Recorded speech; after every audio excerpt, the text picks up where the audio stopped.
Magluluto nga ako ngayon ng chicken barbecue. Biglaan lang, baon nga nila sa swimming to bukas eh. Pag uwi ko nga sa bahay, nakaready na yung mga sangkap. Kaya lulutuin ko na. Chicken pre! Ano sabi mo? Guys! Chicken pre!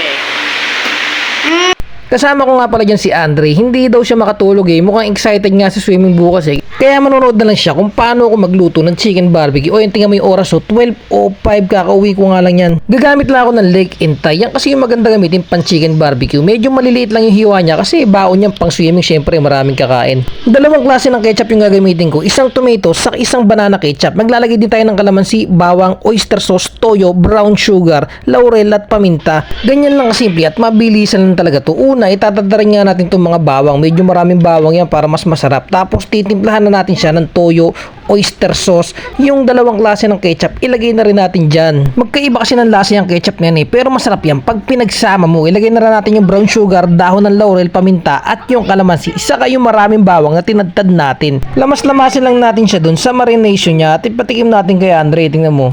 Sarap! Alat masyado. Kasi hindi pa naluluto guys, kaya maalat siguro.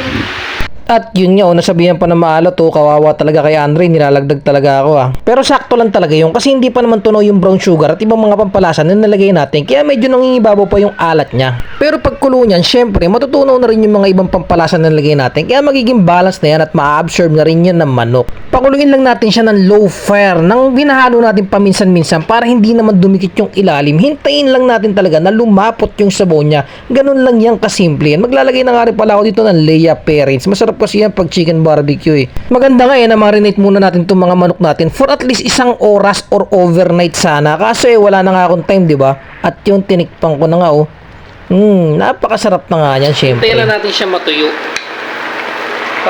Pero hindi naman totalin tuyo-tuyo. Yung lumalapot yung sabaw niya ng ganyan dahil nga sa asukal yan, 'di ba? Nagka-caramelize na siya dahil sa brown sugar. Tapos ihahanguin na nga natin siya. Kasi may gagawin tayo diyang malupit. Yung sauce nga i-set aside muna natin. Gagamitin ulit natin yan syempre. Maglalagay lang tayo ulit ng mantika sa same pan. Medyo ipa-pan fry kasi natin yung mga manok natin para lumabas yung aroma niya at mabango siya. Yung mag-aamoy barbecue ba siya? Medyo dahan-dahan lang sa paghalo para hindi masura yung balat niya. Tapos medyo may sunog-sunog ng konti. Okay na yan at binalik ko na nga dyan yung sauce para pakuluan siya. Medyo naglilibang-libang ako habang nagluluto. Unting tagay kasi may tirang alak dito sa bahay Solo shot lang habang hinihintay siya maluto. Para pagkaluto masarap-sarap naman yung tulog ko, di ba? Pero konting food trip muna matik pagtapos uminom. Tikman nga natin kahit isang hiwa lang kung gaano nga siya kasarap. Ang bango na nga kasi ng amoy niyo. Nakakagutom din talaga. Sayang nga di ako kasama sa swimming nila May pasok Time check 1:15. Ngayon nga lang ako natapos magluto. Bandang 12:05 ako nagsimula, di ba? At luto na nga yan. Di may masarap na silang pang-ambag dun sa swimming. Kanya-kanyang tuka kasi sila sa pagkain Kanya-kanyang dala rin. Kaya enjoy na lang talaga sa swimming bukas. Sana all nakaka-swimming. Kaya sa mga kasama nyo mag-swimming bukas, huwag nyo na lang kalimutan mag-like at mag-subscribe. Tsaka pakishare na rin yung video.